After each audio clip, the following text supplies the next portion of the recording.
दुनिया के 7 अजूबे 7 wonders of the world. इन बड़ी बड़ी इमारतों और स्टेचूज को वंडर इसलिए कहा जाता है क्योंकि आर्किटेक्चर उस काल में इंसानों द्वारा बनाया गया था, वो भी बिना किसी मॉडर्न टूल और इक्विपमेंट की। हैरानी की बात है क्योंकि जहां आज के मॉडर्न टाइम में बड़ी बड़ी पत्थरों को उठाने के लिए क्रेन मशीन और गड्ढा खोदने के लिए जेसीबी की सहायता ली जाती है, आज बड़ी बड़ी इमारत बनाने के लिए कई प्रकार के मॉडर्न टूल को यूज किया जाता है। लेकिन उस जमाने में कारीगरों ने अपने सिर्फ छेनी और हथौड़े के बल से कुछ ऐसा कर दिखाया है जिसे दुनिया आज 7 वंडर्स कहती है, और उन्हीं 7 वंडर्स में से एक है ताजमहल। आज भारत की भव्यता ताजमहल से दर्शाई जाती है, लेकिन असल में भारत की भव्यता उन मंदिरों से दर्शाई जानी चाहिए जिनकी वास्तुकला आज भी पूरी दुनिया के लिए एक रहस्य का विषय है। भारत के अलग अलग हिस्सों में कई ऐसे मंदिर हैं जो अपने इतिहास और अपनी प्राचीन परंपराओं के साथ अपनी वास्तुकला यानी आर्किटेक्चर के लिए भी जाना जाता है। इन मंदिरों का आर्किटेक्चर कुछ ऐसा है कि आज तमाम मॉडर्न इंजीनियर और मॉडर्न इक्विपमेंट की सुविधाओं के बाद भी हकीकत में ऐसा आर्किटेक्चर वापस उतार पाना बहुत ही मुश्किल है। आज हम बात करने वाले हैं ऐसे ही एक मंदिर के बारे में, द कैलासा टेम्पल।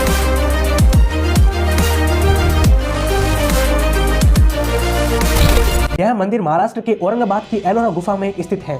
32 गुफा और मठों में से एक है कैलाश मंदिर, जो एलोरा की 16वीं गुफा में स्थित है। कैलाश मंदिर पूरी दुनिया के लिए सबसे बड़ा आकर्षण का केंद्र बना हुआ है। दुनिया भर से लोग इस मंदिर के डिजाइन और इसके आर्किटेक्चर को देखने आते हैं। इस मंदिर के बारे में सबसे अद्भुत बात यह है कि इस मंदिर को एक पहाड़ से तराश कर बनाया गया। जैसे कि एक मूर्ति को एक पत्थर से तराश कर बनाया जाता है, उसी प्रकार इस मंदिर को भी बनाया गया। मंदिर निर्माण का कार्य शीर्ष से शुरू हुआ और सतह तक उन्होंने पूरा किया। मंदिर का निर्माण बेसाल्ट रॉक, जिसे दुनिया की सबसे सॉलिड रॉक कहा जाता है, उस पर यू शेप बनाया गया और इसे आकार देने के लिए लगभग 4 लाख टन पत्थरों को हटाया गया। और आज के आर्कियोलॉजिस्ट ये मानते हैं कि कम से कम 7000 मजदूरों ने लगभग 100 से 150 वर्षों तक काम किया होगा, तब जाकर इस मंदिर के निर्माण का कार्य पूरा हुआ होगा। लेकिन एंशिएंट स्क्रिप्चर्स के अकॉर्डिंग इससे बनने में सिर्फ 18 साल का ही वक्त लगा। मतलब हम ये कल्पना भी नहीं कर सकते कि उन्होंने सिर्फ छेनी और हथौड़े के बल से सिर्फ 18 सालों के कम वक्त में भी उन्होंने ऐसा भव्य मंदिर बना दिया।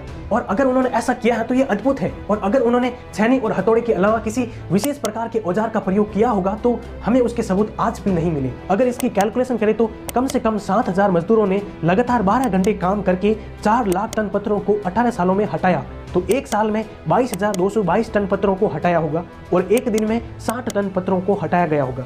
और अगर एक घंटे की बात करें तो 5 टन पत्थरों को हटाया गया। लेकिन सबसे हैरानी की बात यह है कि हटाए गए पत्थर मंदिर के 100 किलोमीटर के रेडियस में कहीं पर भी नहीं मिले। तो ये पत्थर गए तो गए कहां, और अगर इन्हें कहीं पर भी ले जाया गया होगा तो इतने भारी पत्थरों को कैसे ले जाया गया होगा, ये आज भी एक रहस्य बना हुआ है। इस मंदिर के निर्माण का कार्य 8th सेंचुरी में कृष्णराज प्रथम ने करवाया था, और इस मंदिर के निर्माण के पीछे की कहानी बड़ी ही रोचक है। कृष्ण यज्ञवल्क्य की एक पुस्तक कथा कल्पतरु में उन्होंने बताया कि एक बार राजा बहुत ही गंभीर रूप से बीमार थे।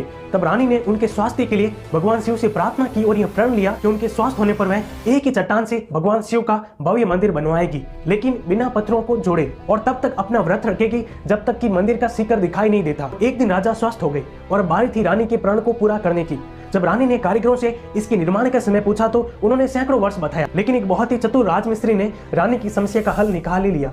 उसने मंदिर के निर्माण के कार्य को शीर्ष से शुरू करने की सलाह दी, जिससे मंदिर का शिखर जल्दी ही दिखने लग जाएगा। कारीगरों ने ऐसे ही किया और रानी ने अपना व्रत पूरा कर लिया। लेकिन कई लोग मानते हैं कि जब कारीगर पहाड़ को काट नहीं पा रहे थे तब रानी ने भगवान शिव से मदद मांगी और भगवान शिव ने रानी को भूमि अस्त्र दिया, एक ऐसा अस्त्र जो पत्थर को भी भाप बना सकता है। इस अस्त्र के बारे में हमारे पुराणों में भी जिक्र मिलता है, और इसी अस्त्र की मदद से कारीगरों ने मंदिर निर्माण के कार्य को इतना कम समय में पूरा कर दिया। अब ये मान्यता सच है या झूठ ये मैं नहीं बता सकता, क्योंकि जब बात आस्था और विश्वास की हो तो वहां पर मैं इंटरफेयर नहीं। भारत में स्टोन कार्विंग यानी कि स्टोन को कार्व करके कुछ बनाने की कला पूरे विश्व में विख्यात है। स्टोन कार्विंग की इस अद्भुत कला को पिता से पुत्र तक एक पारिवारिक विद्या के रूप में सौंप दिया जाता था। यह प्रथा आज भी भारत के कुछ हिस्सों में प्रचलित है, लेकिन कैलासा मंदिर को बनाने की अद्भुत विद्या आज भी रहस्यमयी है। इस मंदिर के बारे में एक और कहानी जुड़ी हुई है। हजारों हिंदू मंदिरों को नष्ट करने वाले औरंगजेब ने इस मंदिर को भी नष्ट करने का प्रयास किया। साल 1682 में औरंगजेब ने अपने 1000 सैनिकों को इस मंदिर को नष्ट करने के लिए भेजा, लेकिन लगातार 3 साल के बाद भी सैनिक सिर्फ कुछ मूर्तियां ही तोड़ पाए। तो अंत में थक हार कर औरंगजेब ने अपने सैनिकों को वापस बुला लिया। लेकिन अब सवाल यह है कि जब तोड़ना आसान नहीं था, फिर इस मंदिर को बनाना कैसे आसान हो सकता है, वो भी सिर्फ और सिर्फ छेनी और हथौड़ी से? असंभव।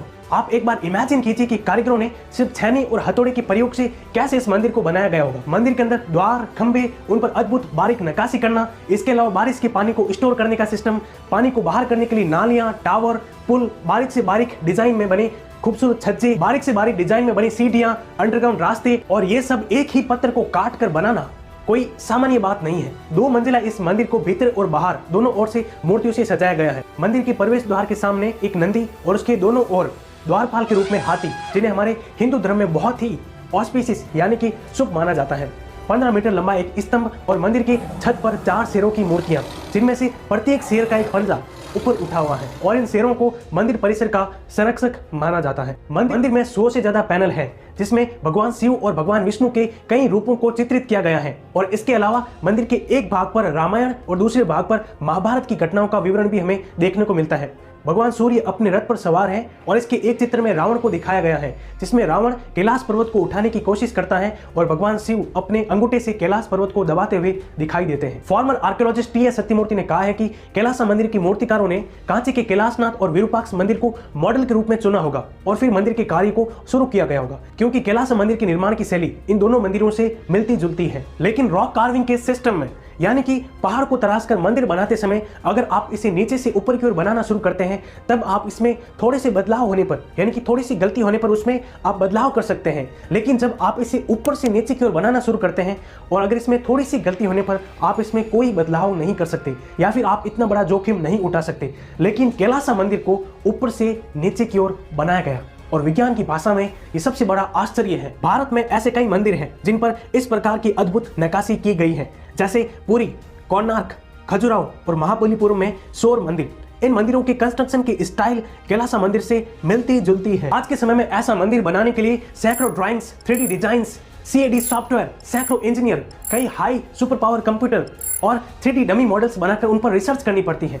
लेकिन उस काल में उन इंजीनियरों ने सिर्फ अपने छेनी और हथौड़े के बल से कुछ ऐसा कारनामा कर दिखाया है जिसे आज पूरी दुनिया मैजिक कहती है। जब वेस्टर्न इंजीनियर भारत के इस अद्भुत नमूने को देखने आए, तब उन्होंने कहा कि भारत के उस समय के इंजीनियरों ने एक ही पत्थर को काटकर ऐसा अद्भुत अजूबा मंदिर बनाया है, तो उन्होंने इस बात को अस्वीकार कर दिया। जब वे इस बात को स्वीकार नहीं कर पाए, तब उन्होंने एक कहानी बनानी शुरू कर दी कि इस मंदिर का निर्माण एलियंस या फिर किसी बाहरी शक्ति ने किया होगा। लेकिन एक भारतीय होने के नाते एटलीस्ट हम अपने पूर्वजों पर संदेह कैसे कर सकते हैं? शायद इसलिए क्योंकि उनके पास आज की मॉडर्न टेक्नोलॉजी नहीं थी, लेकिन हम ये भूल रहे हैं कि शायद ये उनका वो हाथों का हुनर ही था। भारत में ऐसी कई प्राचीन विद्याएं थी जिसको हमारे पूर्वज पुस्तकों के माध्यम से अगली पीढ़ी तक पहुंचाना चाहते थे।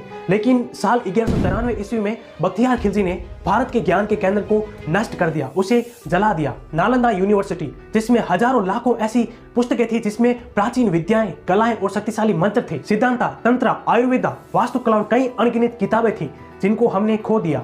लेकिन मंदिरों पर उत्कीर्ण ये वास्तुकला उनके शक्ति और सामर्थ्य का प्रतीक है, जिन्होंने अपनी इस वास्तुकला के जरिए इतिहास को एक पीढ़ी से दूसरी पीढ़ी तक पहुंचाया है। किताबें नष्ट हो सकती हैं, लेकिन उनके द्वारा बनाए गए ये मंदिर आज भी शान से खड़े हैं।